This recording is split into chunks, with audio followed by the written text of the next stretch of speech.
স্বাস্থ্যসাথী প্রকল্পে এবার পরিযায়ী শ্রমিকদেরও অন্তর্ভুক্ত করা হবে। বৃহস্পতিবার 2024-25 অর্থবর্ষের বাজেটে সেই প্রস্তাব রাখলেন রাজ্যের অর্থমন্ত্রী চন্দ্রিমা ভট্টাচার্য।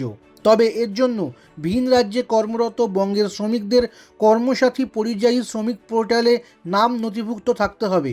মন্ত্রী বাজেট বক্তব্যে জানিয়েছেন, পরিযায়ী শ্রমিকেরা তাদের কর্মস্থলের হাসপাতালে স্বাস্থ্যসাথী প্রকল্পে বিমার মাধ্যমে চিকিৎসার সুবিধা পাবেন। অর্থাৎ বিমা সংস্থার মাধ্যমে ইন্স্যুরেন্স মোডে পরিষেবা মিলবে বলেই মনে করছে স্বাস্থ্যমহল। রাজ্যে প্রথম যখন স্বাস্থ্যসাথী প্রকল্প শুরু হয়েছিল তখন সেটিও ইন্স্যুরেন্স মোডে ছিল।